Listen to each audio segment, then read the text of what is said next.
Subject estimate. आज हमारा objective class 3 है और आज की क्लास में हम देखते हैं रोड एस्टीमेट। तो रोड एस्टीमेट का मतलब है आपको सड़क का एस्टीमेट करना है। रोड एस्टीमेट से मतलब होता है मिट्टी की कार्य की गणना करना। रोड एस्टीमेट में हम किसकी गणना करते हैं? मिट्टी कार्य की, अर्थवर्क की। अगर आपसे रोड एस्टीमेट निकालने के लिए कहा गया है, इसका मतलब आपको अर्थवर्क की मात्रा ज्ञात करने के लिए कहा गया है कि कितनी अर्थवर्क की मात्रा होगी। अर्थवर्क हमारा किसमें होता है? मिट्टी का कार्य है, हम किसमें करते हैं? या तो हम कटिंग में करते हैं या फिर फिलिंग में करते हैं।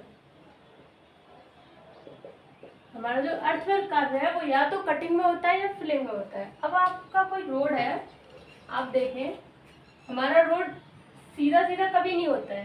किस तरीके से होता है? थोड़ा ढाल लिए, कहीं ऊंचा कहीं नीचा। ये हमारा कोई रोड है और इसका जो ग्राउंड लेवल है, जो जमीन है, भूमि तल, कैसा भी हो सकता है। ये आपका ग्राउंड लेवल है जिस पर से आपको रोड निकालना था फॉर्मेशन लेवल पर।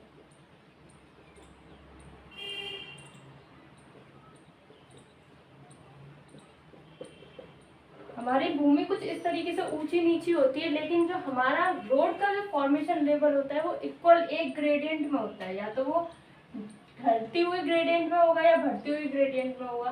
तो इस तरीके के रोड में आप क्या देख रहे हैं कि हमारे यहाँ से क्या है, ये मिट्टी है, ये क्या किया हमने, इस रोड को बनाने के लिए हमें इस मिट्टी को क्या करना पड़ा होगा? कट करना पड़ा होगा कटिंग में। और यहाँ रोड बनाने के लिए आपको क्या करना पड़ा होगा? इतनी मिट्टी को फिल करना पड़ा होगा। मतलब कि जो रोड है उसमें जो मिट्टी का कार्य है वो कटिंग में और फिलिंग में दोनों में चलता है। तो इसके लिए हम ये नहीं है कि अब फिलिंग के लिए मिट्टी अलग से मंगाई जाएगी, यहाँ से जो मिट्टी कट हुई होगी उसको ही हम क्या करते हैं, फिलिंग के लिए यहाँ भर देते हैं। और उसके बाद अगर एक्स्ट्रा आवश्यक पड़ती है मिट्टी की तो हम बोरो पिट्स लगा के साइड से ले लेते हैं फिलिंग के लिए मिट्टी। तो जो मिट्टी का कार्य है वो कटिंग और फिलिंग में होता है रोड के लिए। अब नॉर्मली जो मिट्टी का कार्य जो कटिंग और फिलिंग में हो रहा है, इस रोड की जो शेप है normally earthwork cutting and filling में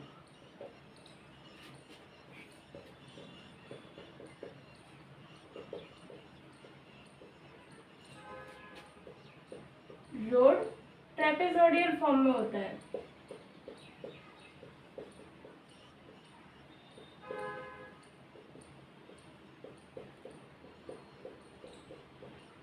तो अगर आपसे रोड की फॉर्म पूछी जाए कि कटिंग और फिलिंग के लिए जो रोड है वो किस तरीके की उसकी वो होती है शेप, ट्रेपेजोइडल फॉर्म, मतलब समलंब चतुर्भुज। इसे क्या कहते हैं? समलंब चतुर्भुज।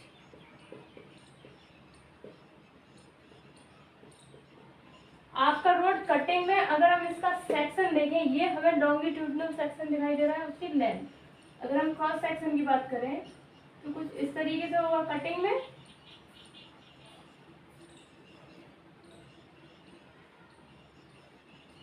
और कुछ इस तरीके से होगा फिलिंग में।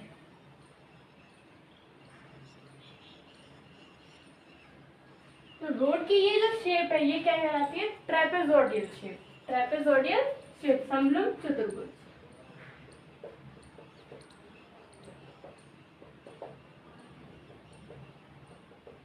ये कटिंग में और ये फिलिंग में।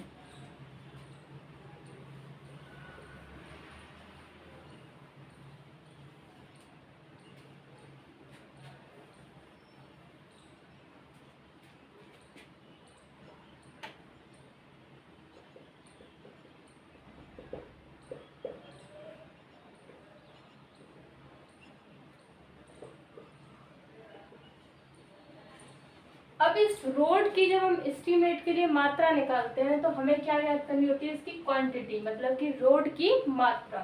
तो क्वांटिटी ऑफ रोड कैसे ज्ञात करेंगे? Quantity of road sectional area into में लेंथ। लेंथ क्या है? इस रोड की क्वांटिटी ज्ञात करनी है, उसके लिए हमें क्या चाहिए? ये एरिया चाहिए, सेक्शनल एरिया। इनटू में इसकी लेंथ चाहिए, ये अगर ये L है तो हमें ये चाहिए और इसकी लेंथ सेक्शनल एरिया चाहिए। तो क्वांटिटी क्या होगी, sectional area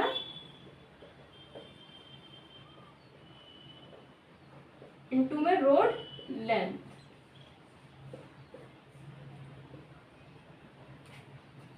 sectional area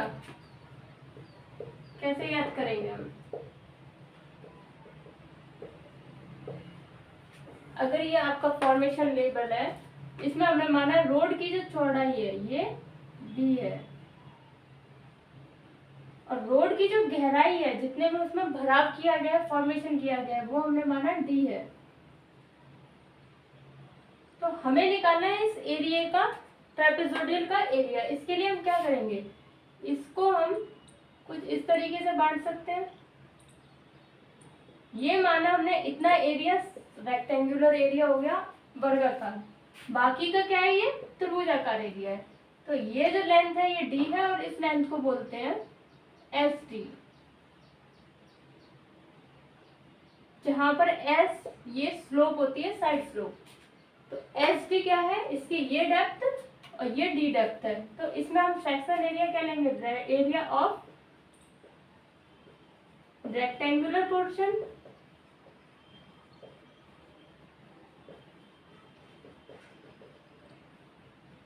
plus में एरिया ऑफ रेक्टेंगुलर पोर्शन, इसका रेक्टेंगुलर का पोर्शन प्लस ये जो त्रिभुज है, कितने त्रिभुज हैं, 2, एरिया ऑफ ट्वाइस ट्राइंगल।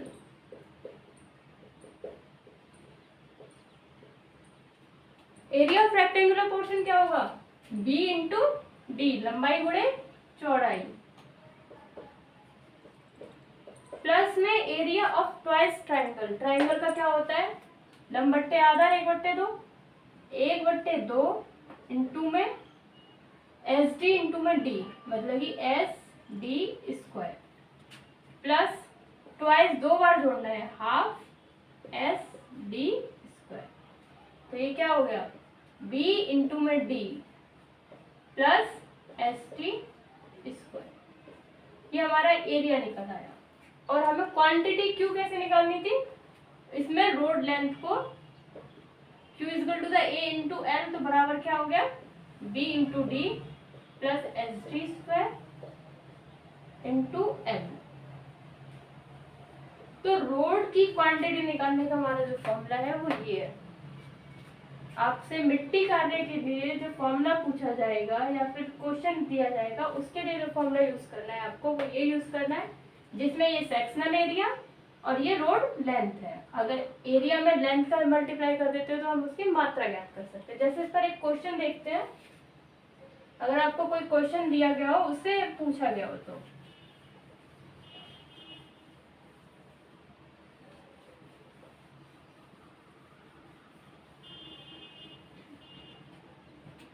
मान लीजिए आपको कोई रोड दिया गया है जिसमें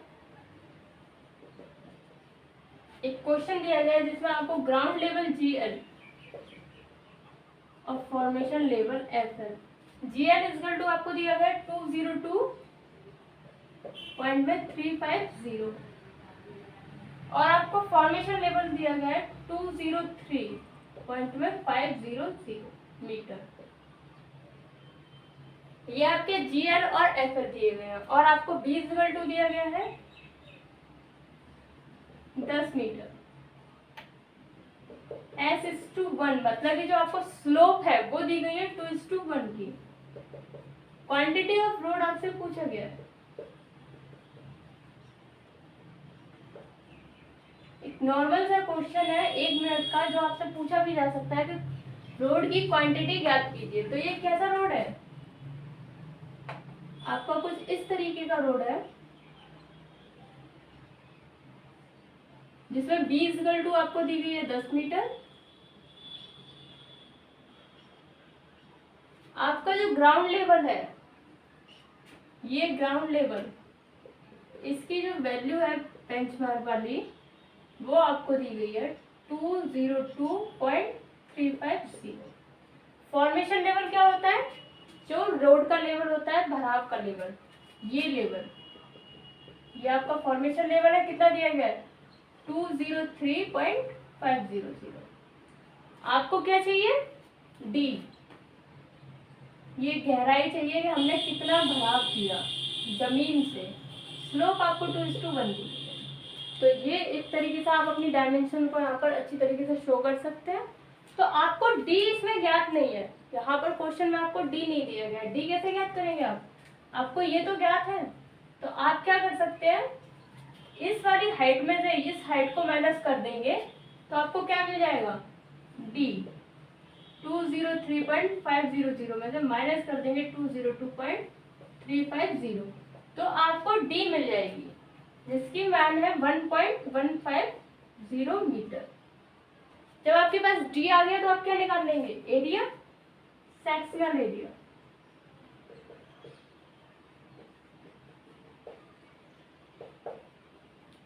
यहाँ आप एक L = 10 मीटर और ऐड कर दीजिएगा, क्योंकि हमें क्वांटिटी पूछी है इसलिए। सेक्शनल एरिया क्या होता है? B × D + SD²। बस आपको ये फॉर्मूला याद रखना है और कुछ नहीं करना है, और अपनी सारी वैल्यू पुट कर देनी है।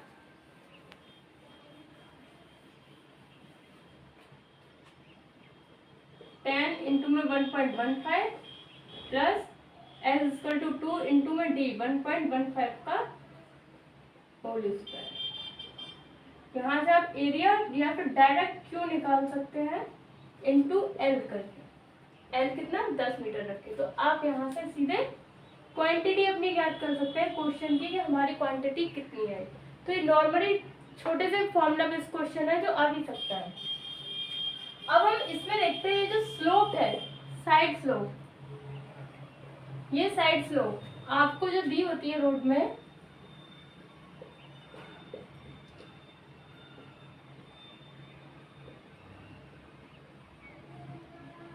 इसकी वैल्यू क्या होती है? अगर हम कटिंग की बात करें, हमारा रोड अगर कटिंग में है, नॉर्मली कटिंग में जो रोड है वो पहाड़ी इलाकों में बनता है, पहाड़ी इलाकों में। तब जो इसकी साइड स्लोप है वो 1.5:1 से 2:1 तक दी जाती है। इस स्लोप का मतलब क्या होता है? ये हॉरिजॉन्टल और ये वर्टिकल, ये हॉरिजॉन्टल और ये वर्टिकल। मतलब कि अगर हम इसकी बात करें, 2 मीटर लंबाई है तो 2 मीटर हॉरिजॉन्टल चलने में 1 मीटर वर्टिकल चला। 2 में 1 क्या है? 2 में 1 का इस तरीके से स्लोप आ जाती है हमारी। तो कटिंग के लिए आपका ये होती है, और फिलिंग के लिए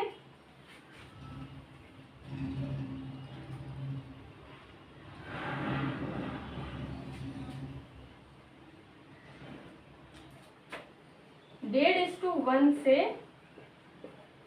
4:1 तक होती है। ये किसके लिए है? फिलिंग के लिए। नॉर्मली जो फिलिंग वाले रोड है वो आपके मैदानी इलाकों में बनाए जाते हैं। कहाँ बनाए जाते हैं? मैदानी इलाकों में।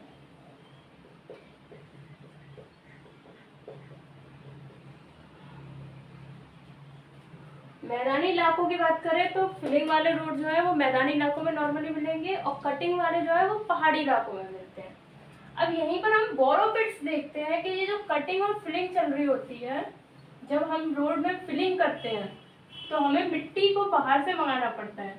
तो उस मिट्टी को हम बाहर से मंगाने की जगह क्या करते हैं कि अगर हमारा ये रोड है, इसमें आप मिट्टी को भरत करनी थी, इसमें भरत करने के लिए हम मिट्टी को बाहर से ना मंगा करके इसके साइड में, रोड के साइड में जो जमीन पड़ी होगी वहां से ले लेते हैं उधारी पर। मतलब कि हम मिट्टी को जो कटिंग से आई वो हमारी कटिंग से आ गई, बाकी हम साइड में पड़ी हुई जमीन में से मिट्टी को निकाल के यहाँ भरत के लिए यूज कर लेते हैं। और जो यहाँ पर गड्ढे खोदे जाते हैं उनको बोला जाता है बोरो पिट्स। बोरो पिट्स, खतान।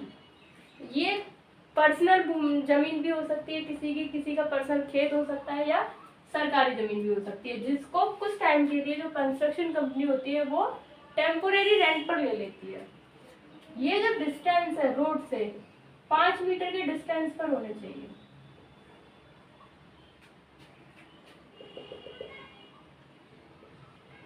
आपके जो बोरो पिट्स हैं वो रोड के समानांतर वाली भूमि पर होने चाहिए और कितनी 5 मीटर तक की दूरी में होने चाहिए ताकि मजदूरों को दूर से जाकर मिट्टी ना लानी पड़े।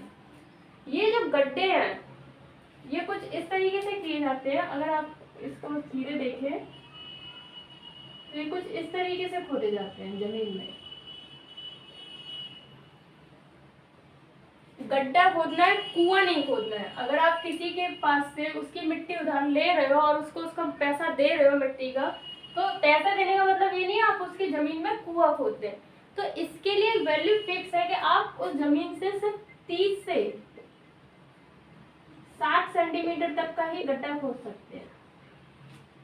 आप जमीन में से 30 से 60 सेंटीमीटर तक का ही गड्ढा खोद सकते हैं ताकि उसकी जमीन ज्यादा गहरी ना चली जाए। और ये जो गड्ढे हैं आप इस तरीके से नहीं खोदेंगे। इसको खोदने का तरीका ये है कि कोई गड्ढा यहाँ खोदा है, कोई यहाँ खोदा है, कोई यहाँ खोदा है, कोई यहाँ खोदा है, जगह छोड़ छोड़ के गैप पर। तब इसलिए इनको क्या बोलते हैं, खतान, बोरो पिट्स। इनको बीच में गैप छोड़ दिया जाता है फिर ये गड्ढे खोदे जाते हैं। यहाँ से हम अपनी मिट्टी को फॉर्मेशन के लिए, भराव के लिए यूज करते हैं। तो खदान कुछ नहीं होते, सिर्फ गड्ढे होते हैं। कितनी गहराई होती है इनकी, 30 से 60 सेंटीमीटर, और ये सड़क से 5 मीटर की दूरी पर लगाए जाते हैं। खदान जो है बोरो पिट्स वो लगातार एक दूरी में नहीं होने चाहिए, थोड़े थोड़े गैप पर कुछ छोटे छोटे गड्ढे होने चाहिए। तो खदान से ये है कि आपको पता होना चाहिए, जैसे इसके नाम से समझ में नहीं आता बट ये बहुत नॉर्मल सी चीज है। अब हम देखते हैं मेथड एस्टिमेट को निकालने के रोड को।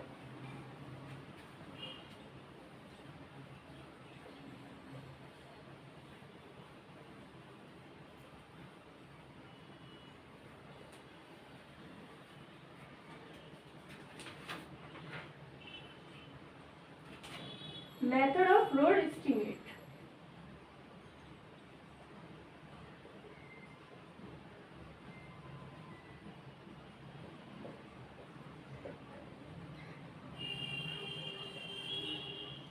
रोड एस्टिमेट ज्ञात करने की विधियां। तो आपकी रोड एस्टिमेट ज्ञात करने की कुछ विधियां हैं, जिसमें पहली विधि होती है आपकी mid sectional method. Mid sectional method.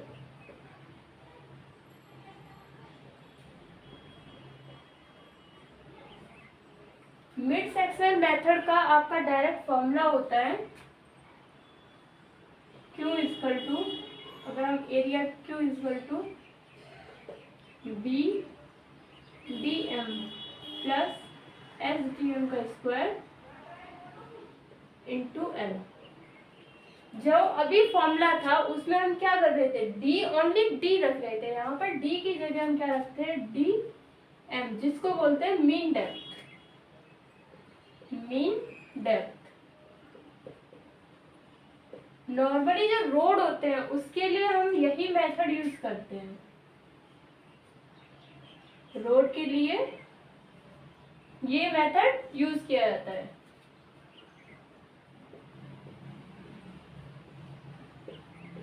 सबसे ज्यादा यूज किया जाने वाला मेथड यही है रोड के लिए, मिड सेक्शनल एरिया मेथड।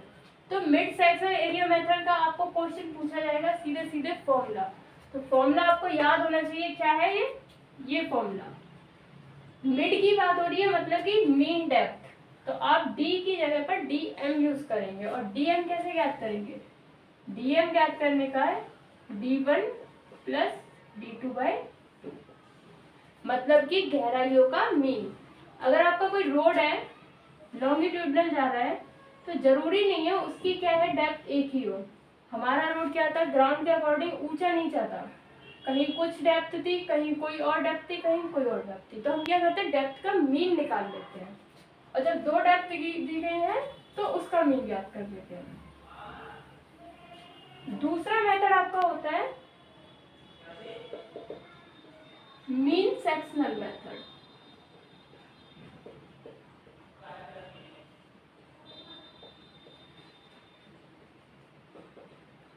इसका जो आपका फॉर्मूला होता है Q equal to A1 plus A2/2 into में N। इसमें हम क्या करते हैं, एरिया का मीन निकालते हैं। यहाँ पर हमने डेप्थ का मीन निकाला था इसके अंदर, और इसके अंदर हम एरिया, डायरेक्ट एरिया का मीन निकालते हैं। तो A1 कैसे निकलेगा इसमें, A1 इजकल टू हो जाएगा BD1 प्लस SD1 का स्क्वायर। A2 क्या होगा, BD2 प्लस SD2 का स्क्वायर। लेकिन इन दोनों मेथड में जो एक्यूरेट मेथड है वो मीन डेप्थ का है, मिड सेक्शनल का। लेकिन मीन सेक्शनल एरिया मेथड की बात करें तो इसमें एरिया का मीन है। किसका मीन है, एरिया का। थर्ड आपका होता है prismoidal volume, prismoidal method.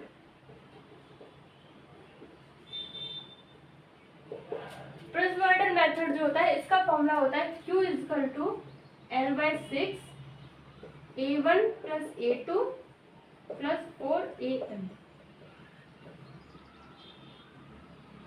Question में पूछे जाने के लिए ये फॉर्मूला सबसे ज्यादा इम्पोर्टेंट है। वैसे तो रोड एस्टीमेट में, पूरे रोड एस्टीमेट टॉपिक में सिर्फ ये मेथड्स ही पूछे जाते हैं, इनके फॉर्मूले डायरेक्ट आपसे। और जिसमें प्रिज्मोइडल मेथड जो है वो काफी इंपॉर्टेंट मेथड है, जिसका फॉर्मूला आपको रिमेम्बर होना चाहिए।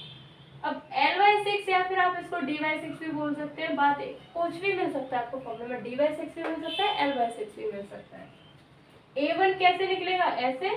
A2 आपका ये इस तरह से। AM कैसे निकलेगा, mean area, BDM plus SDM का स्क्वायर। यहाँ पर DM की वैल्यू आप कैसे याद करेंगे, D1 प्लस D2/2। ये हायर एक्यूरेसी के लिए इस फॉर्मूले को यूज किया जाता है, क्योंकि इसमें हमने डेप्थ का भी मीन दिया और एरिया का भी मीन दिया, तो ये हायर एक्यूरेसी देता है प्रिज्मोइडल मेथड। ये जब दो तरह की गहराइयाँ थी तब हमारा रोड एस्टीमेट के फॉर्मूले थे। अगर हमारा जो सेक्शन है वो कई गहराइयों का हो तब फॉर्मूला क्या होगा,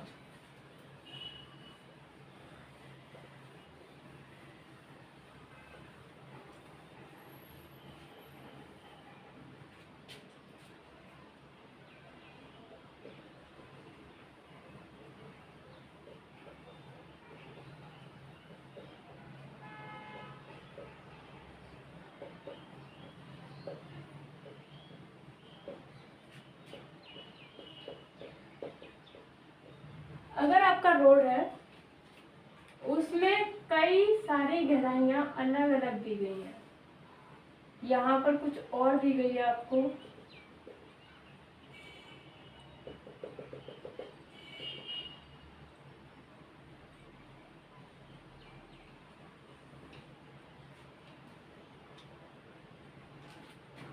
इस जगह आपकी D1 थी, यहाँ आपकी D2 थी, यहाँ आपकी D3 थी, यहाँ D4 है। तो कई सारे जो सेक्शन हो अलग अलग गहराइयों के, तब जो फॉर्मूला है तब हमारे फॉर्मूले चेंज हो जाते हैं। क्या होता है, हमारे फॉर्मूले चेंज हो जाते हैं। तो इसका जो मेथड है, पहला मेथड है trapezoidal method.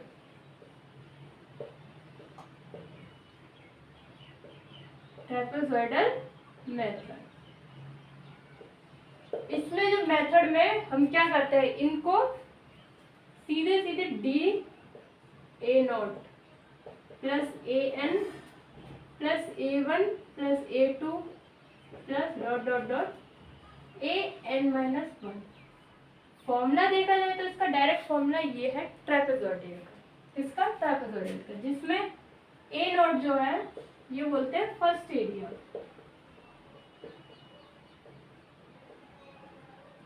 AN equal to आपका लास्ट एरिया, A1 A2 ये जो है ये आपके क्या है, मिडिल एरिया। अगर आपका ये D0 था, ये D1 D2 D3 D4 और ये DN, तो ये फर्स्ट एरिया, लास्ट एरिया और मिडिल वाले एरिया, और AN-1। ये ट्रेपेजोइडल मेथड होता है आपका जब बहुत सारे आपको गहराइयां दी गई हैं रोड के अंदर तब। अगर प्रिज्मोइडल मेथड की बात करते हैं, second प्रिज्मोइडल method.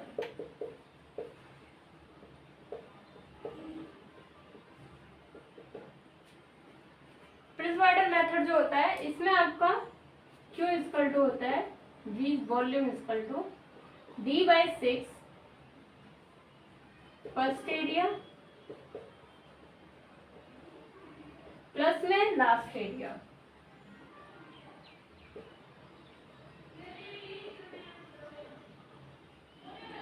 Plus 4 sum of even area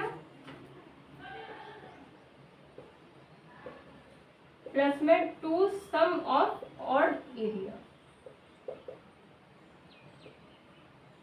ये मेथड कुछ नहीं है, इस फॉर्मूले को आपको रखना है, ये क्वेश्चन में पूछा जाता है, ये क्वेश्चन में पूछा जाता है। D/6 इक्वल टू ब्रैकेट में first area plus last area plus 4 sum of even area plus 2 sum of odd area. Sum of even area से मतलब क्या है, यहाँ पर आपका जो भी इवन है, जो सम संख्याएं हैं, जैसे D2 है, यहाँ पर D4 है, D6 होता तो D6, तो सम क्या हो जाएगा D4, एरिया का है तो A4, A2 प्लस A4, ये सब किस में जुड़ेंगे आपके, इसमें।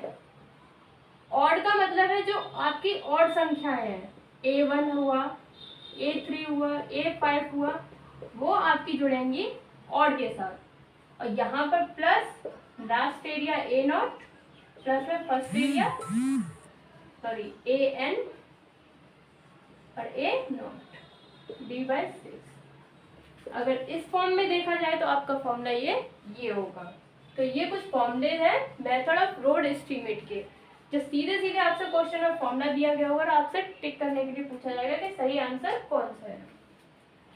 ये जो रोड होता है इसमें एक फॉर्मूला और होता है रोड के अंदर।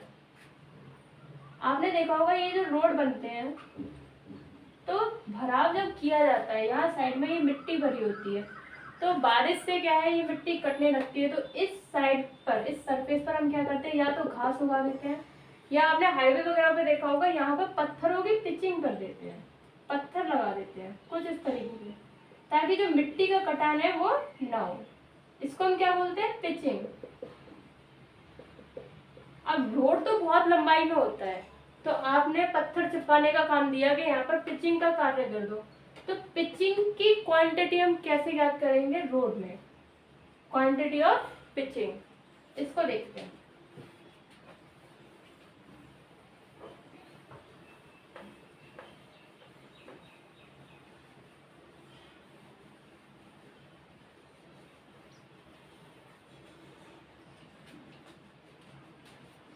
सरफेस एरिया ऑफ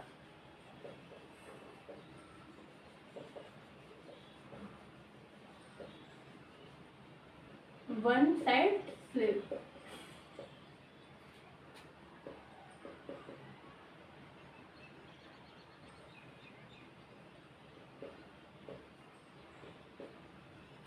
अगर आपको रोड या फिर आपके रोड की बात हो गई, यहाँ पर अगर हम नहर की बात करें, कैनाल की, कैनाल तो आपने देखा भी होगा, क्या होता है कि हम इस बेड लेवल को तो क्या करते हैं, पक्का कर देते हैं, पक्का भी कर देते हैं, कच्चा भी छोड़ देते हैं। अगर इस बेड लेवल को पक्का करते हैं, यहाँ पर क्या है, हम लाइनिंग करते हैं। लाइनिंग क्या होती है, इसके सिरों पर, किनारों पर, ताकि मिट्टी कटे ना, ईंटों को बिछा देना या फिर पत्थरों को बिछा देना, क्या कहलाता है, लाइनिंग। तो अगर हमें लाइनिंग की मात्रा निकालनी है, क्योंकि ये कोई छोटा मोटा कार्य नहीं है, नहर बहुत लंबाई तक दूर तक जाती है और इसका सेक्शन भी काफी बड़ा होता है, तो इसकी जो मात्रा है वो ज्ञात करना या फिर पिचिंग की मात्रा ज्ञात करना, उसके लिए फॉर्मूला। अब देखें इसमें क्या होगा, ये बी है, ये हमारी क्या होती है, D.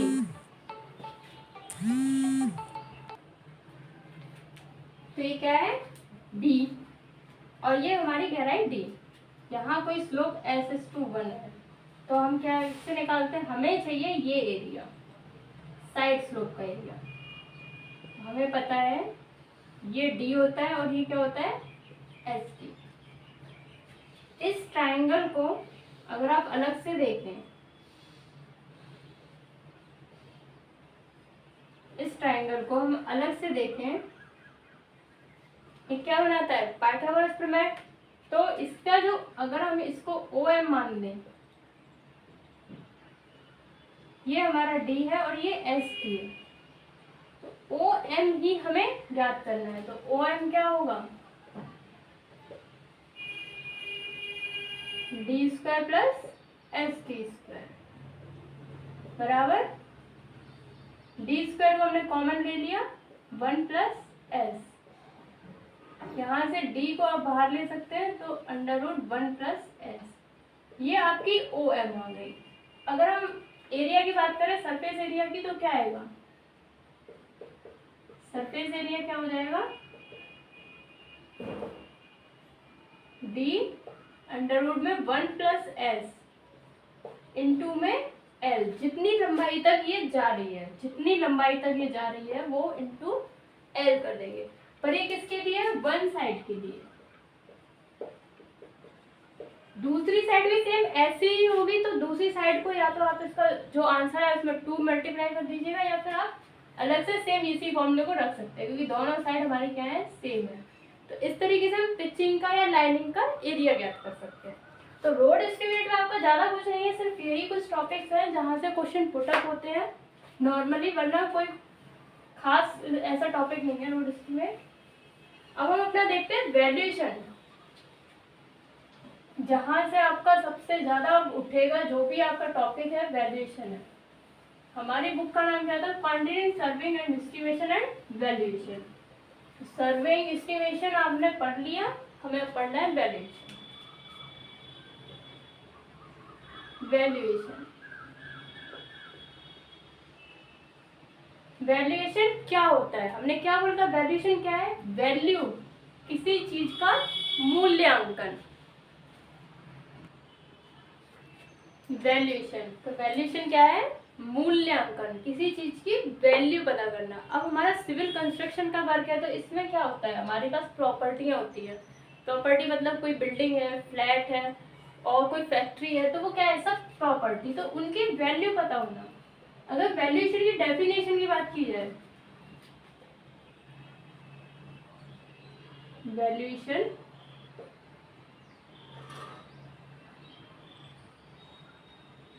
Valuation is a technique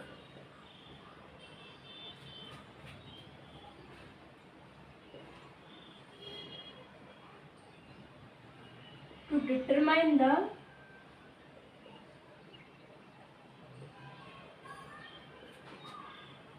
current price of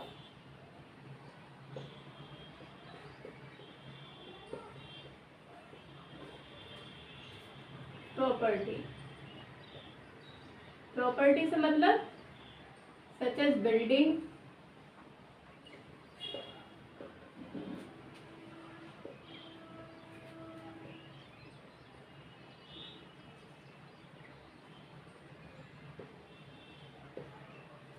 valuation is a technique to determine the current price of property. मतलब कि मूल्यांकन एक विधि है, किसी संपत्ति का वर्तमान मूल्य ज्ञात करने की विधि है।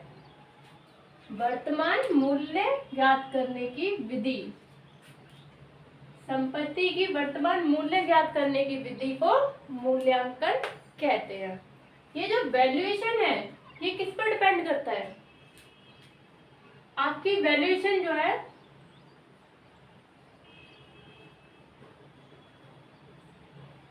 मूल्यांकन, किसी प्रॉपर्टी का आपको मूल्यांकन करना है, तो उसके लिए वो मूल्यांकन जो है किस पर डिपेंड करेगा, आपके स्ट्रक्चर पर, उसके रख रखाव पर, मेंटेनेंस पर।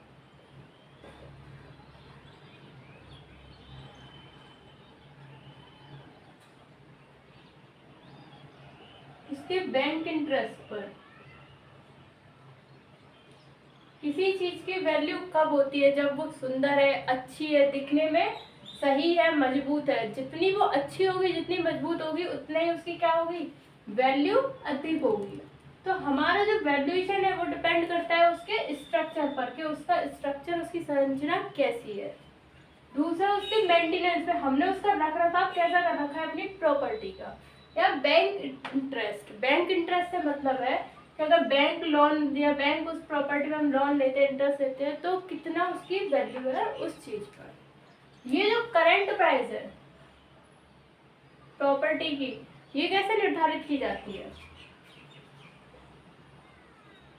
करंट प्राइस आपकी जो प्रॉपर्टी की जो करंट प्राइस है वो निर्धारित की जाती है उसकी लोकेशन पर, इनकम पर, मतलब उसकी इनकम कितनी है और उसकी किस जगह पर है वो। आपका मतलब कि देहाती इलाके में है या शहरी इलाके में, वो चीज क्या है, उसकी वर्तमान आय को, वर्तमान मूल्य को प्रभावित करेगी। उसकी वर्तमान मूल्य निर्धारित होती है।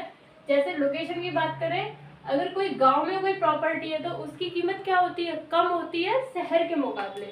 तो करंट प्राइस जो निर्धारित करने का पहला क्या है, लोकेशन, जिससे हम निर्धारित करते हैं जहां पर है वो।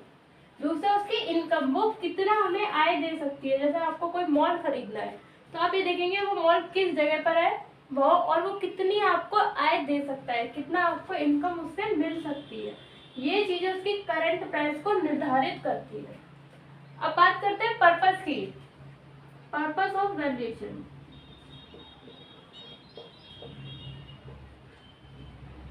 देखिए वैल्यूएशन से जो ऑब्जेक्टिव क्वेश्चन है काफी बनते हैं और सीधे सीधे ऑब्जेक्टिव बनते हैं। कैसे बनते हैं, सीधे सीधे।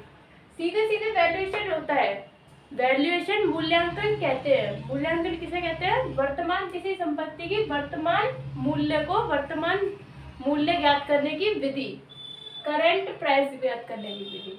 और ये किस पर डिपेंड करती है, उसके मेंटेनेंस और बैंक इंटरेस्ट पर और स्ट्रक्चर पर। और उसका जो वर्तमान मूल्य है वो कैसे निर्धारित किया जाता है, वहां की लोकेशन से, इनकम से और रेंट से।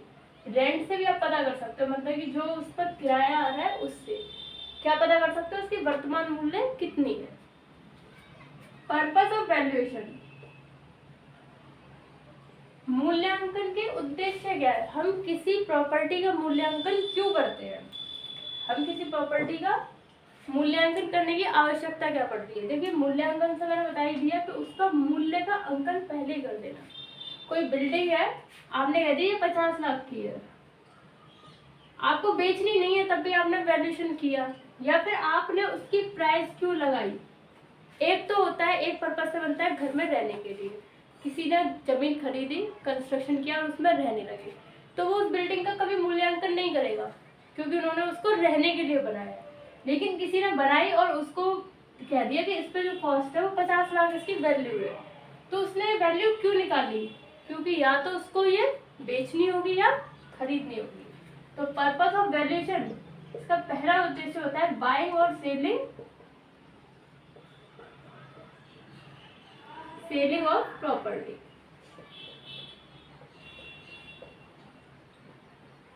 किसी भी संपत्ति को बेचने के लिए या खरीदने के लिए हमें उसका वैल्यूएशन करना पड़ता है, मूल्यांकन, कि वो कितने में खरीदी जाए या कितने में बिकेगी, उसका मूल्य कितना होगा।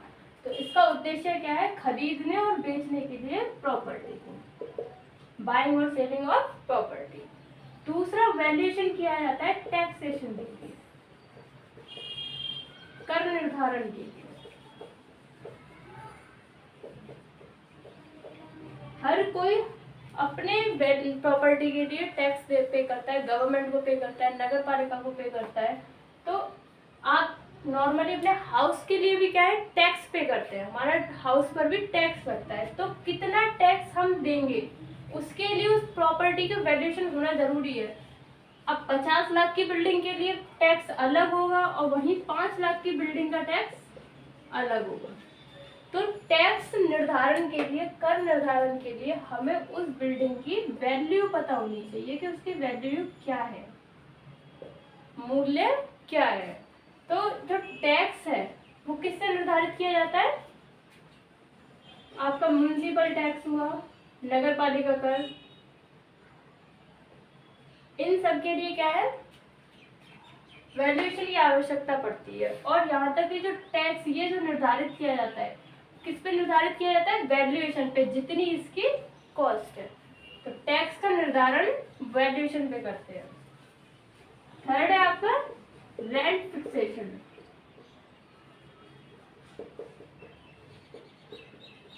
किराया निर्धारण।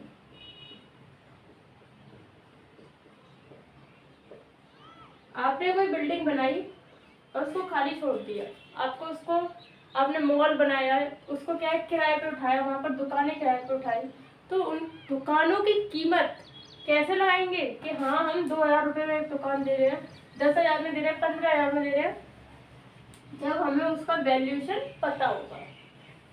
तो किराए निर्धारित करने के लिए हम क्या करते हैं, उसकी मूल्यांकन याद करते हैं। अगर आप अपने घर में किसी को एक कमरा भी किराए पे दे रहे हैं तो आप किस तरीके से रेंट फिक्स करते हैं कि हमारे घर में हम उसको क्या क्या फैसिलिटी दे रहे हैं।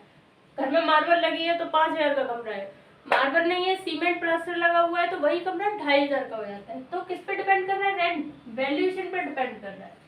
तो पर्पस ऑफ वैल्यूएशन क्या है, रेंट फिक्सेशन, किराया निर्धारण। नेक्स्ट होता है आपका security loan, security loan and mortgage.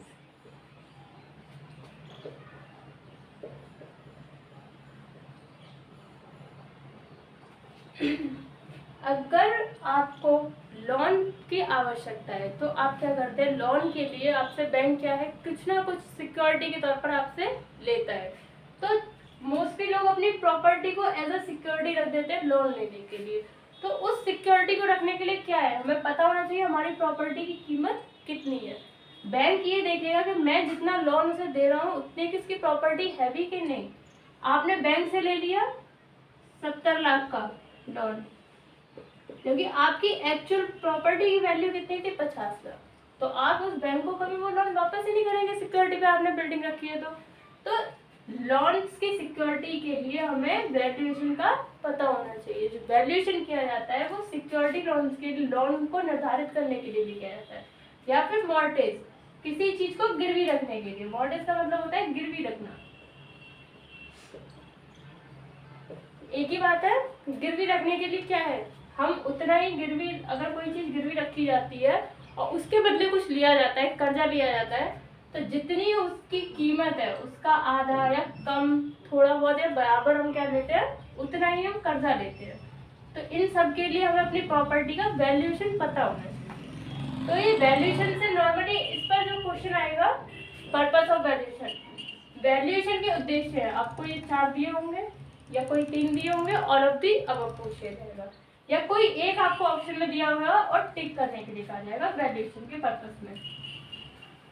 अब इस चैप्टर में जो है वैल्यूएशन में कुछ छोटी छोटी डेफिनेशंस हैं जो नॉर्मली हम लोगों की लाइफ में यूज भी होती है, पर हमें पता नहीं होता है उनका टेक्निकल वर्ड कि टेक्निकली इनको क्या कहते हैं। तो छोटी छोटी डेफिनेशंस को देखते हैं।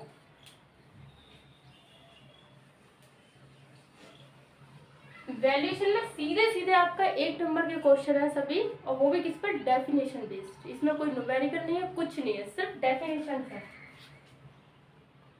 डेफिनेशन की बात करें, पहली कैपिटल कॉस्ट।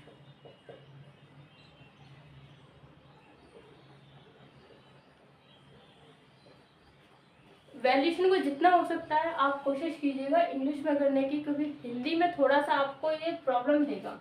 इसको हिंदी में बोलते हैं पूंजी लागत।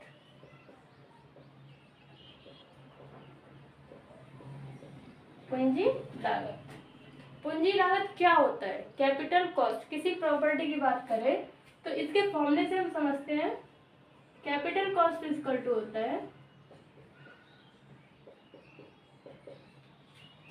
Cost of land. अगर किसी बिल्डिंग की बात करें प्लस में कॉस्ट ऑफ कंस्ट्रक्शन।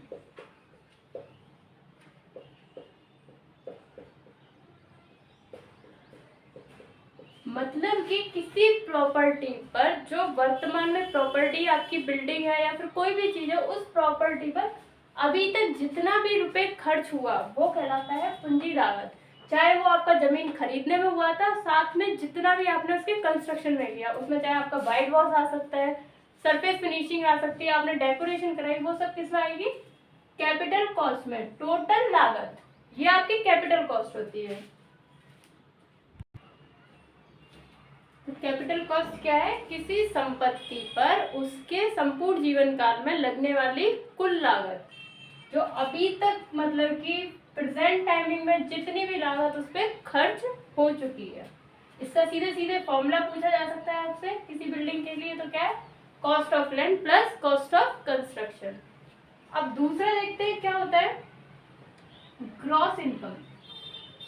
दूसरी डेफिनेशन होती है आपकी ग्रॉस इनकम। ये बहुत छोटी छोटी डेफिनेशन है वैल्यूएशन में जो आपसे पूछी जा सकती है। सकल आय, इसको बोलते हैं सकल आय।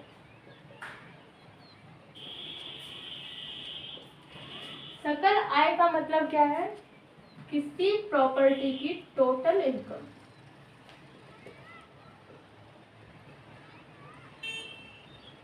कोई बिल्डिंग है, जैसे मोस्टली लोग प्रॉपर्टी डीलिंग करते हैं, कोई बिल्डिंग बनाई आपने, उसको किराए पर उठा दिया, तो जितना उस बिल्डिंग से किराया टोटल आ रहा है वो क्या है? उसकी टोटल इनकम। पर ग्रॉस इनकम की बात करें, total income without any extra expenditure.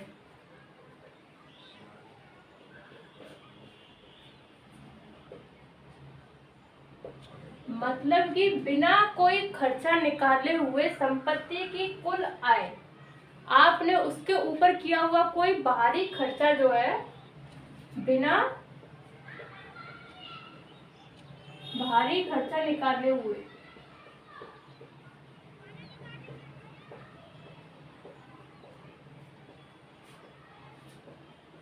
संपत्ति की कुल आय।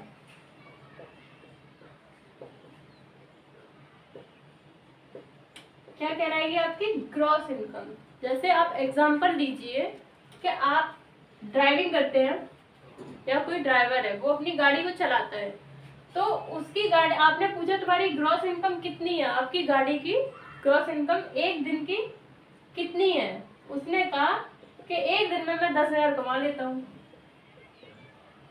तो उसने ये जो 10,000 बताया, ये उसने उस गाड़ी में बिना पेट्रोल डले हुए, जो उसका मतलब कि जो उसके हाथ में पैसा आया बिना कुछ गाड़ी पर खर्च करे हुए, उसके मेंटेनेंस पर खर्च करे हुए, वो क्या थी? उसकी ग्रॉस इनकम।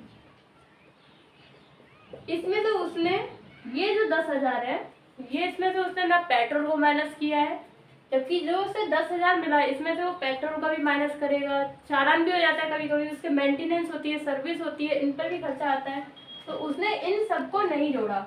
आपने उससे उसकी ग्रॉस इनकम पूछी कि तुम दिन में टोटल कितना कमा लेते हो, तो वो दिन में टोटल 10,000 कमा लेता है, ये उसकी ग्रॉस इनकम हो गई। तो सेम बिल्डिंग के लिए क्या है? बिना बाहरी खर्चा निकाले हुए संपत्ति की कुल आय। थर्ड होता है आपका net volume. Net volume, net volume ये होती है आपकी शुद्ध आय, या फिर इसको हम बोल लेते हैं rate able value.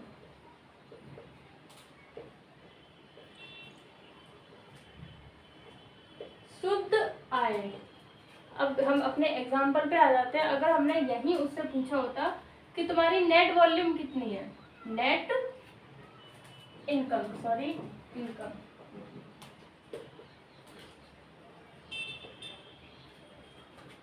Net income कितनी है, तब वो क्या कहता? अरे भाई मुझे तो 10,000 रुपये मिलते हैं, जिसमें से पेट्रोल का, उसके मेंटेनेंस का, सबका निकाल निकोल के 3,000 रुपये ही बचते हैं। तो ये क्या हो गई? उसकी नेट इनकम, शुद्ध आय। जो उसके ऊपर उसके रख रखाव में जो खर्चे आ रहे थे उनको निकालने के बाद जो उसको बचा, जो प्रॉफिट हुआ, वो उसकी नेट इनकम होती है। तो नेट इनकम, शुद्ध आय क्या है? ग्रॉस एरिया में से, इसका फॉर्मूला होता है आपका नेट इनकम का, gross area gross income minus में एक्स्ट्रा एक्सपेंडिचर।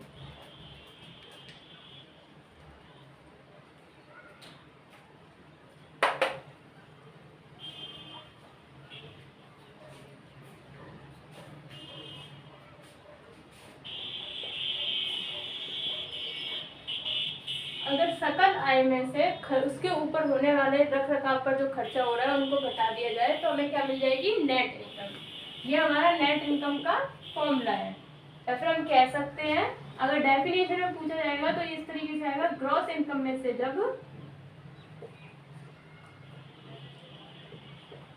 जब ईयरली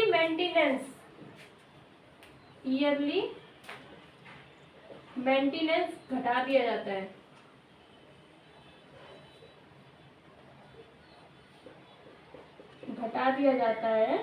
तब इसे रेट एबल वैल्यू या फिर नेट वॉल्यूम कहते हैं। और इसी वैल्यू के लिए, इस वैल्यू के लिए ही जो टैक्स है वो निर्धारित किया जाता है।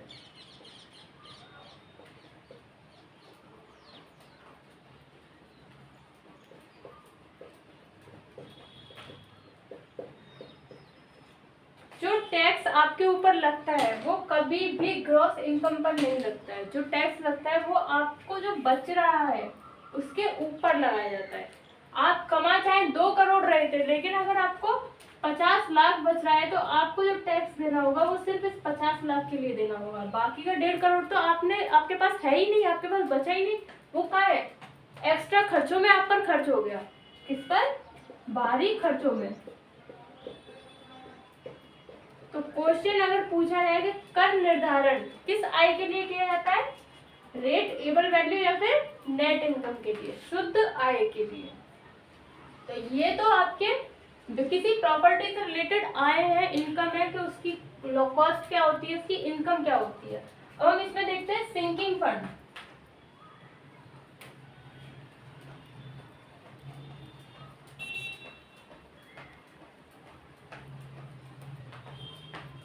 ये सभी छोटी छोटी डेफिनेशन है वैल्यूएशन की जो सभी इंपॉर्टेंट है अपने आप में।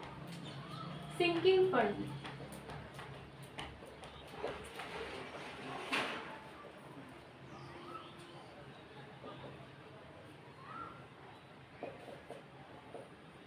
इंपॉर्टेंट टॉपिक है सिंकिंग फंड। सिंकिंग फंड किसे कहते हैं? इसको शोधन निधि भी बोलते हैं। इसकी हिंदी थोड़ा हार्ड है, इसलिए आपको अगर ये इंग्लिश में याद रहेगा तो बेटर रहेगा। सिंकिंग फंड क्या होता है?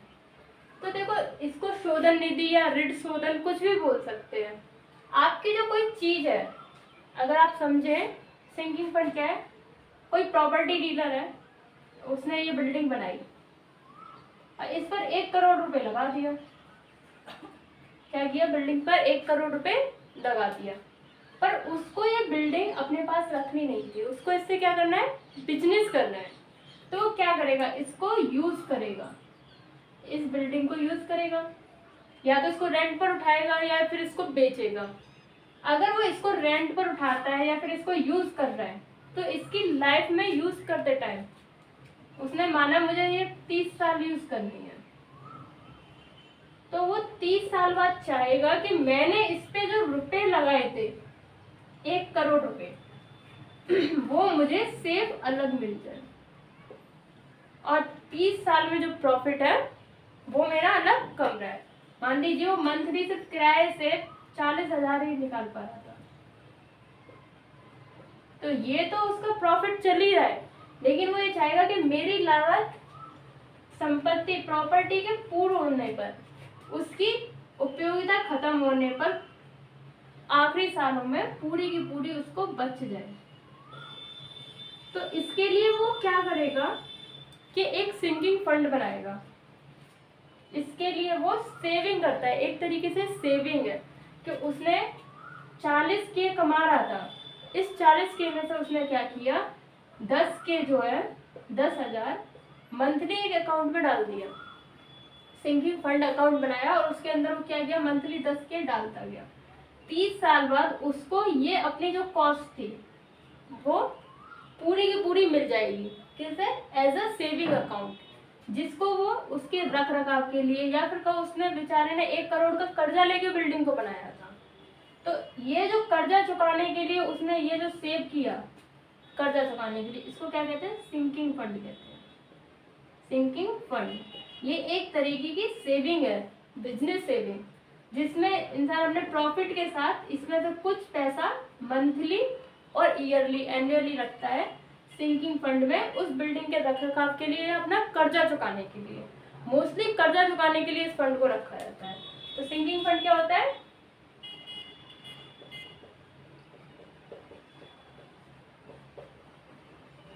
एक तरह की निधि है।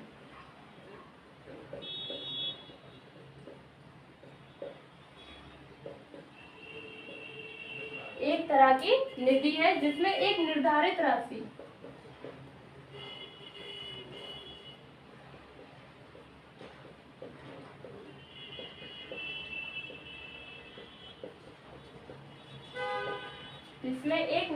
राशि जमा की जाती है।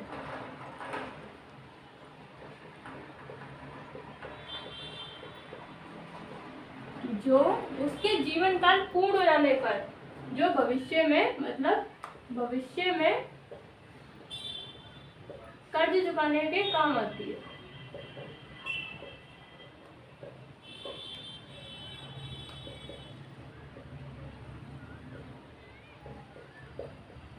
फ्यूचर में अगर उसने कर्ज लेके, बहुत से बिल्डर्स होते हैं वो क्या करते हैं, एट अ रिस्क कर्ज लेते हैं, लोन लेते हैं, फिर अपना बिजनेस करते हैं। एट अ रिस्क है, उन्होंने कर्ज लिया और बिल्डिंग बना दी। क्यों? क्योंकि उनको पता है कि वो इसमें से भी प्रॉफिट निकाल लेंगे और बचा लेंगे। उसके लिए वो प्रॉफिट निकालने के लिए क्या करते हैं, जितनी भी उनकी कमाई हो रही होती है एनुअली या मंथली, उसमें से वो सेव करते रहते हैं ताकि लास्ट में वो कर्ज में ना डूब जाए और उनका जो कर्जा है वो अलग उनके पास अलग निकल आए। तो सिंकिंग फंड क्या है, एक सर्टेन अमाउंट है जो कि साइड में रख लिया जाता है उस बिल्डिंग के आगे के मेंटेनेंस के लिए, रखरखाव के लिए, कर्जा चुकाने के लिए। और इसको निकालने का जो फॉर्मूला होता है I equal to C minus S I upon में 1 प्लस आई के पावर 1/n, ये इसका फॉर्मूला होता है।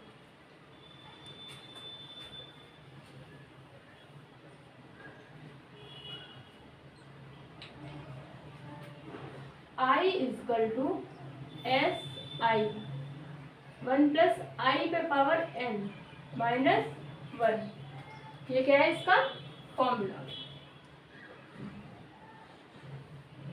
जहां पर S इक्वल टू क्या है आपका, total amount, I equal to है bank interest, N equal to है नंबर ऑफ ईयर,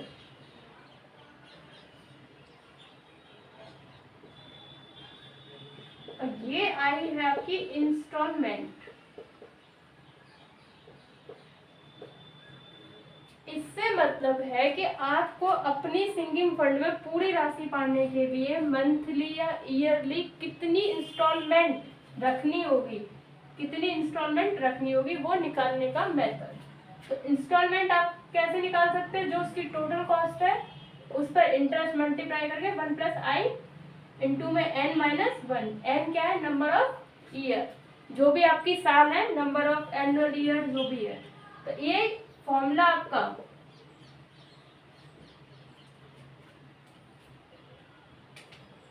क्वेश्चन में पूछा जाता है आपके, ये फॉर्मूला सिंकिंग फंड का फॉर्मूला। तो ये फॉर्मूला आपको याद रखना है अपने क्वेश्चन के लिए। अब आगे देखते हैं मार्केट वैल्यू। मार्केट वैल्यू किसी प्रॉपर्टी का बाजार मूल्य क्या होता है।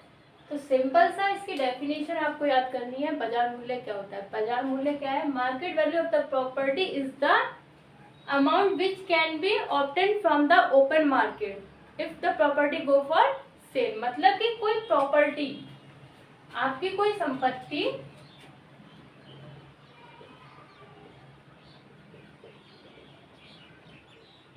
खुले बाजार में सेल की जा रही है,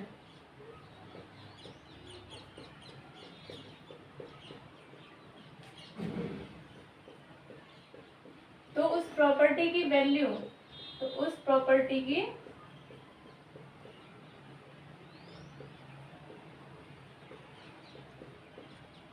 मूल्य क्या कहलाएगा? मार्केट वैल्यू, बाजार मूल्य।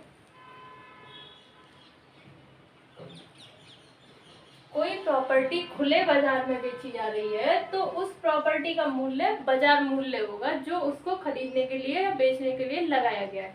अब एग्जाम्पल, बाजार मूल्य से मतलब क्या है?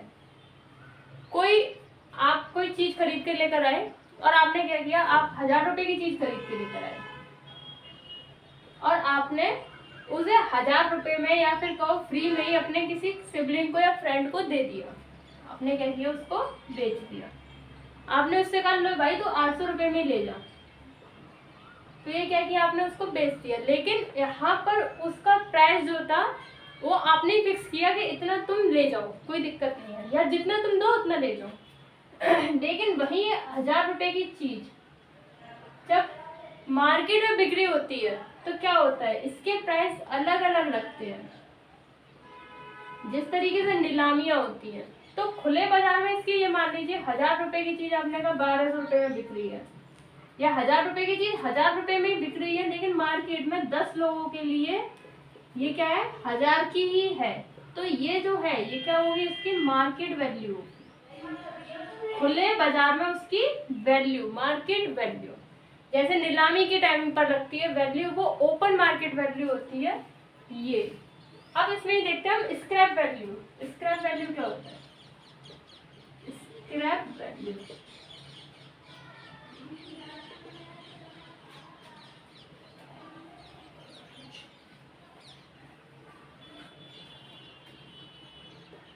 नाइन्टी % चांस होता है स्क्रैप वैल्यू सैलवेज वैल्यू के क्वेश्चन में पूछे जाने के लिए ऑब्जेक्टिव में। स्क्रैप वैल्यू क्या होती है? After being dismantle, after being dismantle,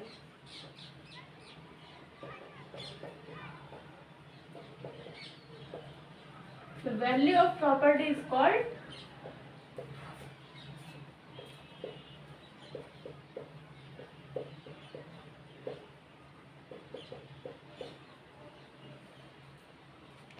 scrap value।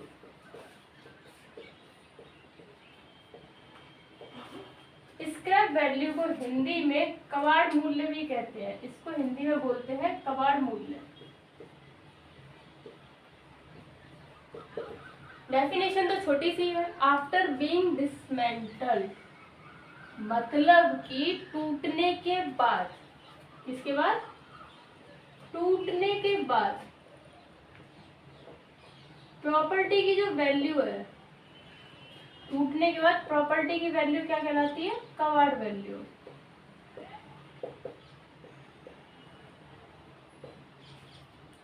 Scrap value कबाड़ वैल्यू होती है बिल्डिंग के, प्रॉपर्टी के टूटने के बाद जो उसकी वैल्यू या फिर जो हमें वो पैसा दे रही है वो उसकी कबाड़ वैल्यू कहलाती है।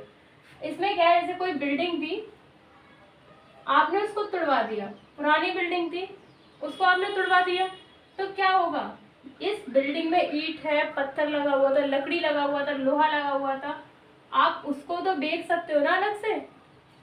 अगर ये बिल्डिंग में ईंटें हैं तो ईंटें क्या होती है, वो दोबारा से बिक जाती हैं। तो जो इसके कबाड़ का मतलब कि जो इसका मसाला टूट के गिरा, अलग अलग हुआ, उसको बेच के जो प्राइस मिला आपको वो क्या था? कबाड़ मूल्य। कबाड़ मूल्य। इसमें पॉइंट नोट करने वाली बात है कि स्क्रैप वैल्यू पॉजिटिव, नेगेटिव या जीरो भी हो सकती है।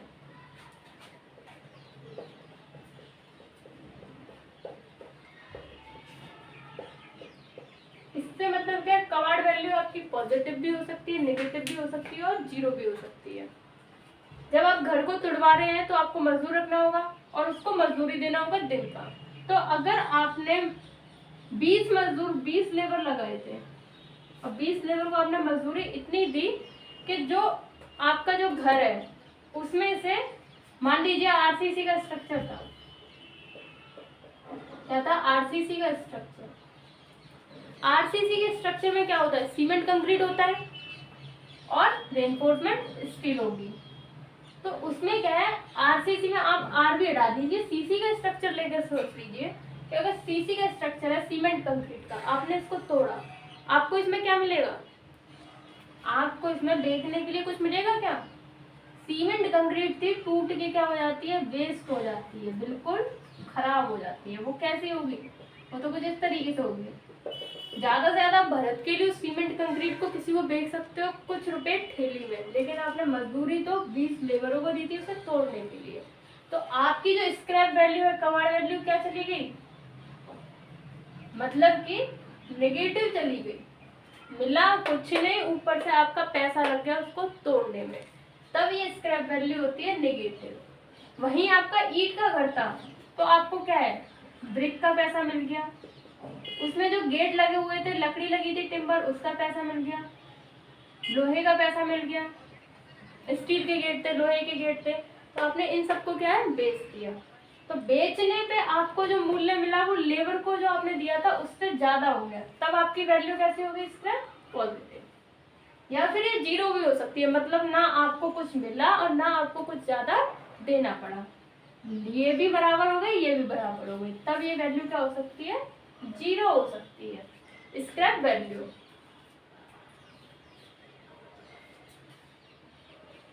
आफ्टर डिसमेंटल,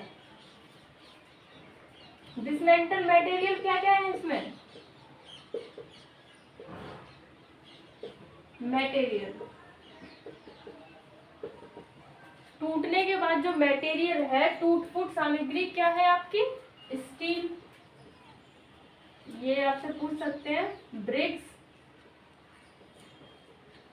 गेट लकड़ी के टिम्बर, ये सब क्या है? आपकी डिसमेंटल्ड मटेरियल है, जो हमें क्या देते हैं? पैसा देते हैं, कुछ उसका कबाड़ मूल्य देते हैं। अब स्क्रैप वैल्यू के बाद हम देखते हैं साल्वेज वैल्यू। इसमें एक पॉइंट और है, स्क्रैप वैल्यू वैल्यूएशन की 10% तक होती है।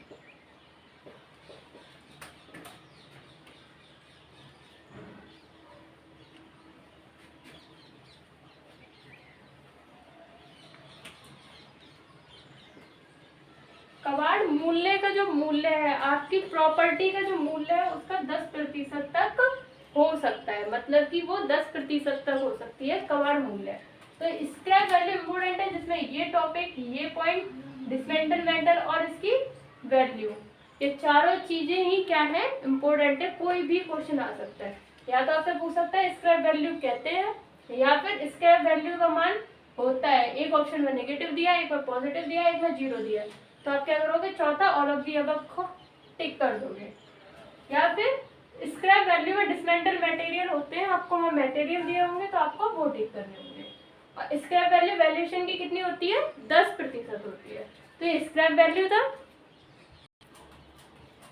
हम देखते हैं salvage value.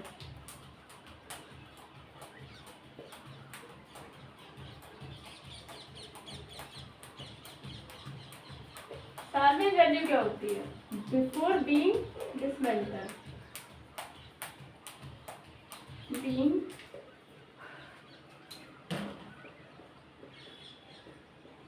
dismantled, the amount of property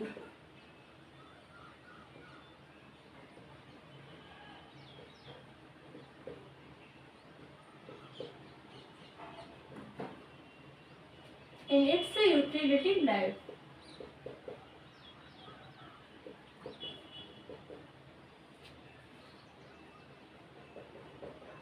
is called salvage value.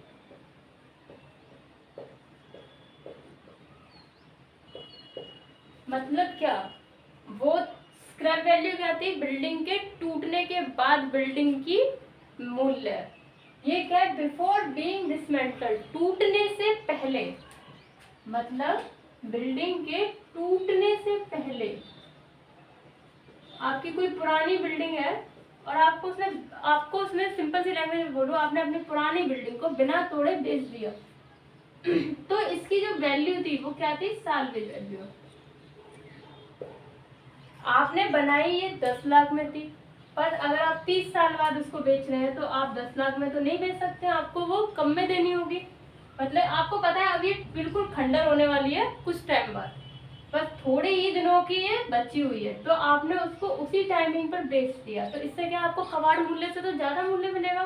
तो उस प्रकार का मूल्य क्या होता है, साल्वेज मूल्य, जो टूटने से पहले उसकी प्रॉपर्टी का कॉस्ट होती है इन इट्स यूटिलिटी लाइफ। इसका मतलब प्रॉपर्टी में अभी यूटिलिटी है, उपयोगिता बाकी है। आप इसको ऐसा बोल सकते हो। दूसरा, it is the amount of property, amount या value of property of its end, मतलब कि इसके एंड टाइम पर, एंड ऑफ यूटिलिटी टाइम, इसके उपयोगी काल के अंतिम समय में जो वैल्यू है वो क्या कहलाती है, साल्वेज वैल्यू कहलाती है। साल्वेज वैल्यू ये दर्शाती है कि अभी प्रॉपर्टी में क्या है, इसको यूज करने के लिए भी उपयोगिता बाकी है। Salvage value represent that property has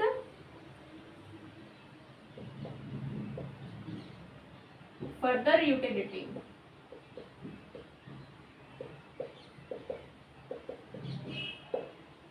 simple सी चीज है, साल्वेज वैल्यू से सिर्फ आपको अगर ये पता है कि टूटने से पहले की वैल्यू साल्वेज वैल्यू कहलाती है और टूटने के बाद की वैल्यू स्क्रैप वैल्यू कहलाती है।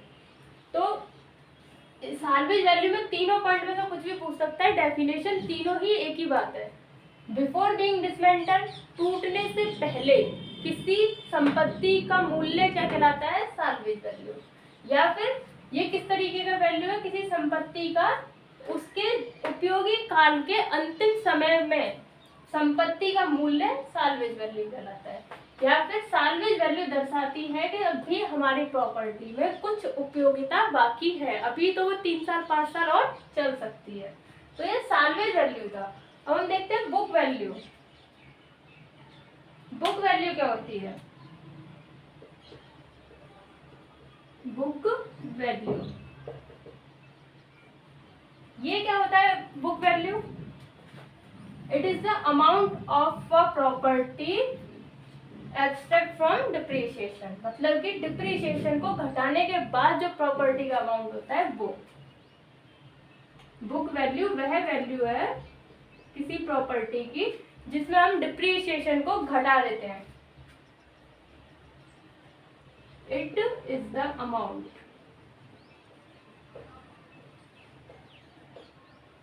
of property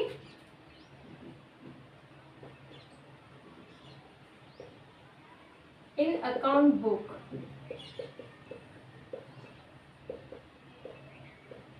after minus depreciation, after allowing necessary depreciation।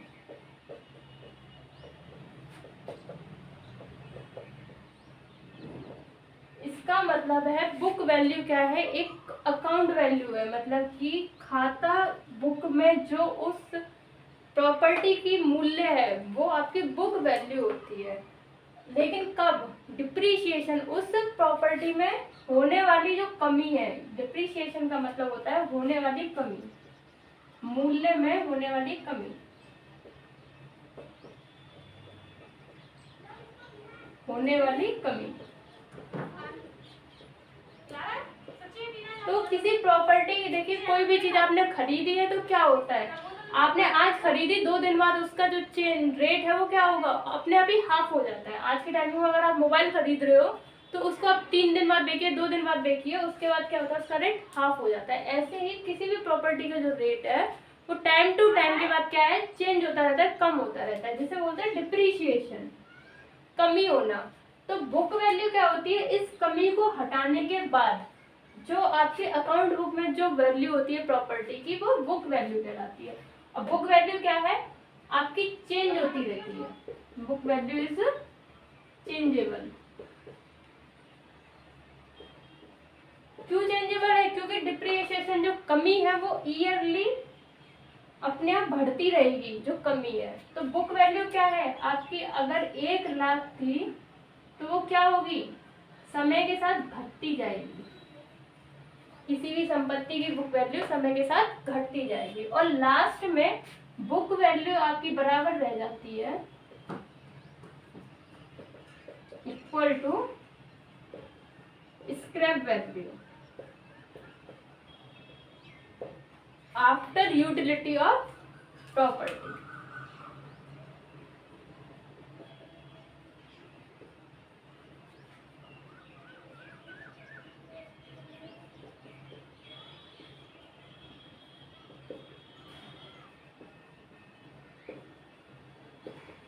किसी संपत्ति की उपयोगिता खत्म होने के बाद बुक वैल्यू उसके कबाड़ वैल्यू के बराबर आ जाती है। ये क्वेश्चन, बुक वैल्यू उपयोगिता खत्म होने के बाद किसके बराबर आ जाती है? स्क्रैप वैल्यू के बराबर। अब बुक वैल्यू क्या होती है? ये एक अकाउंट बुक की वैल्यू है। अकाउंट बुक में एड अमाउंट है प्रॉपर्टी का, जो किसके साथ? डिप्रिसिएशन को अलाउ करने के बाद होता है। तो ये बुक वैल्यू है। अब यहाँ से ये जो डिप्रिसिएशन है, ये अपने आप में एक इम्पोर्टेंट टॉपिक है। हम डिप्रिसिएशन को डिस्कस करते हैं, जिससे क्वेश्चन 100% ही आता है। डिप्रिसिएशन क्या होता है? डिप्रिसिएशन क्या होता है? It is defined as the loss of value of किसकी? प्रॉपर्टी की वैल्यू में। मतलब कि किसी संपत्ति की वैल्यू में, किसी संपत्ति के मूल्य में कमी आना,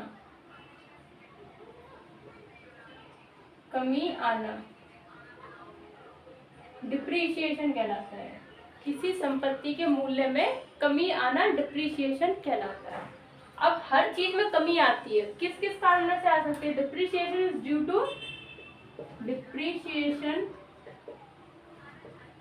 due to deterioration of structure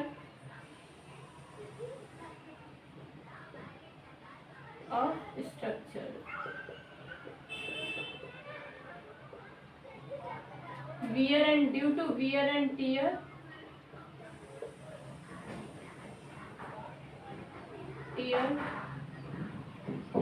due to decay, obsolescence।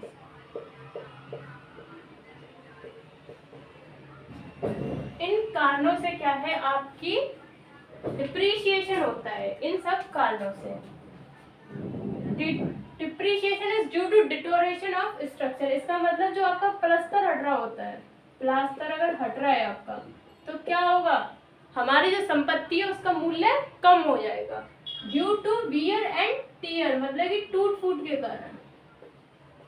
टूट फूट के कारण भी क्या होता है? हमारी संपत्ति का मूल्य कम हो जाता है।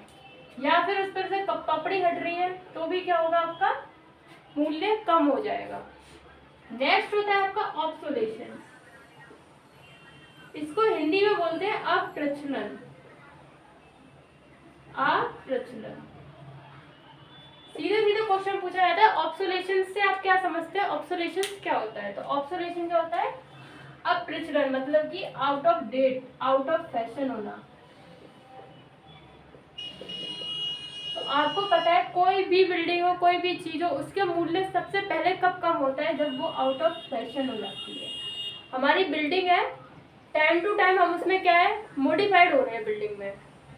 पहले जमाने की बिल्डिंगों में क्या होता था? गाटर पटिया की छत होती थी, अब लेंटर बनता है। तो अगर गाटर पटिया की छत है तो उसका रेट क्या होगा? आज के टाइमिंग के अकॉर्डिंग कम होगा। क्यों? क्योंकि वो आउट ऑफ फैशन है। इसी तरीके से किचन के डेकोरेशन में आउट ऑफ फैशन चेंज हो जाते हैं। तो ऑब्सोलेशन का मतलब होता है स्ट्रक्चर की डिजाइन में चेंज आ जाना, या फिर पहले मोटी मोटी दीवारें होती थी, अब क्या है? पतली दीवारों का यूज किया जा सकता है। वो सब अब प्रचलन होता है। Change in design, change in design. तो ऑब्जर्वेशन आपसे अलग से भी पूछा जाता है कि ऑब्जर्वेशन से आप क्या समझते हैं, अप्रचलन से आप क्या समझते हैं। तो किसी संपत्ति के मूल्य में कमी आना आउट ऑफ फैशन होने की वजह से या उसकी डिजाइन में चेंज होने की वजह से, वो अप्रचलन होता है। अब मेथड देखते हैं, मेथड ऑफ डिप्रिसिएशन, किसी संपत्ति में कमी आने के मेथड ज्ञात करना।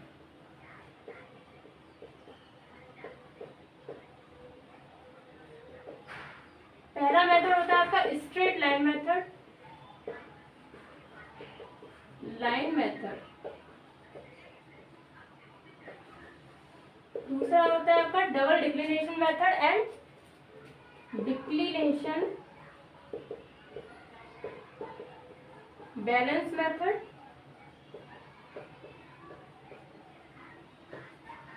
एंड थर्ड होता है double declination balance method.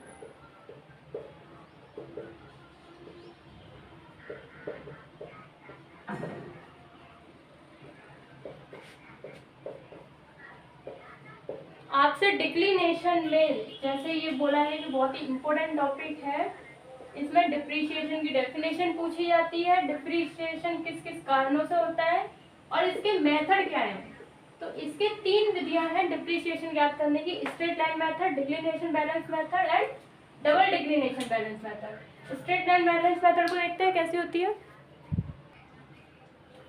Method of depreciation देखते हैं। पहला मेथड क्या है हमारा, straight line method. Straight line method क्या अज्यूम करता है कि जो प्रॉपर्टी की वैल्यू है वो सालाना क्या है, एक सेम अमाउंट से कम हो रही है।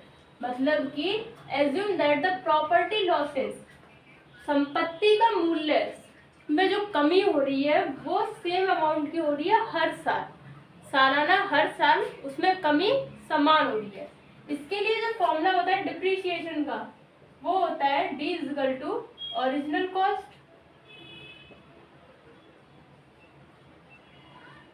माइनस स्क्रैप वैल्यू,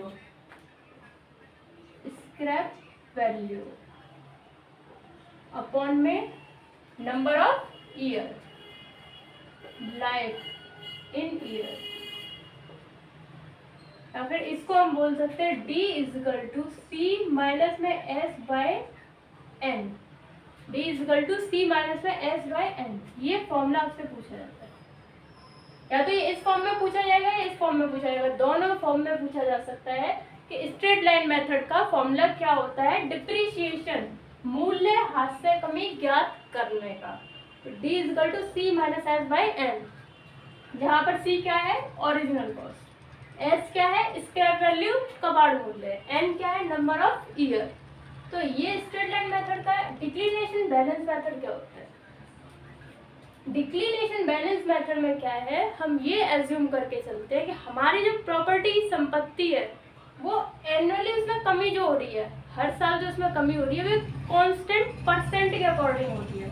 किसके अकॉर्डिंग, कांस्टेंट परसेंट, उसकी बुक वैल्यू के जो कमी है सालाना वो बुक वैल्यू के कांस्टेंट परसेंट के अकॉर्डिंग हो रही है, इक्वल सालाना। इस मेथड को, इसमें जो क्वेश्चन बनता है कांस्टेंट परसेंट मेथड भी कहते हैं, कांस्टेंट परसेंट मेथड भी कहते हैं।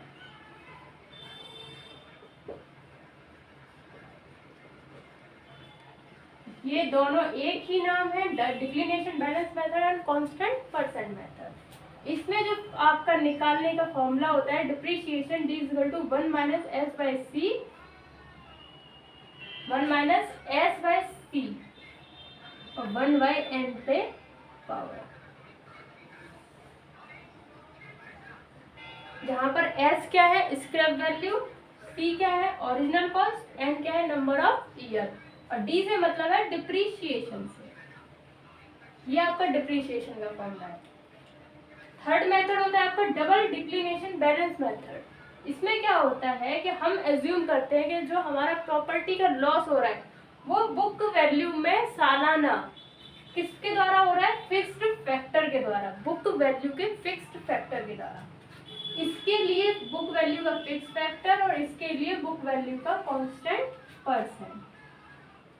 ठीक है, तो फिक्स फैक्टर में इसमें फॉर्मूला क्या होता है, d इक्वल टू होता है c कॉस्ट इनटू में f d db,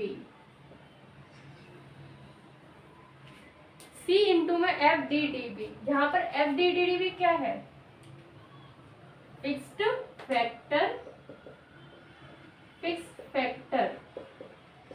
for double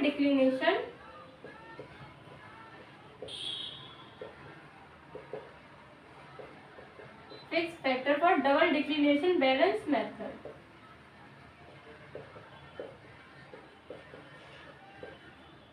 इसमें ओरिजिनल कॉस्ट में सीधे हम फैक्टर से गुणा कर देते हैं इस विधि में, और हमें सीधे डिप्रिसिएशन मूल्य हाथ से कमी पता चल जाती है कि कितना उस संपत्ति में कमी हो रही है उसकी वैल्यू में। FDDB की जो वैल्यू है स्ट्रेट लाइन के 2/n दी जाती है। तो इस तरीके से ये जो तीनों मेथड है आपके डिप्रिसिएशन के, तीनों इम्पोर्टेंट है एग्जाम के लिए। सीधे सीधे इनसे फॉर्मूला बनता है कि डिक्लिनेशन बैलेंस मेथड का फॉर्मूला क्या होता है डिप्रिसिएशन निकालने का, स्ट्रेट लाइन मेथड का क्या होता है, और डबल डिक्लिनेशन बैलेंस मेथड का क्या है। FDDB का मतलब क्या होता है, fixed factor for double declination balance method, या फिर डिक्लिनेशन बैलेंस मेथड को हम क्या भी कहते हैं, कांस्टेंट परसेंट मेथड भी कहते हैं। तो इस तरीके से आपका एस्टीमेट में वैल्यूएशन चैप्टर पूरा कंप्लीट होता है।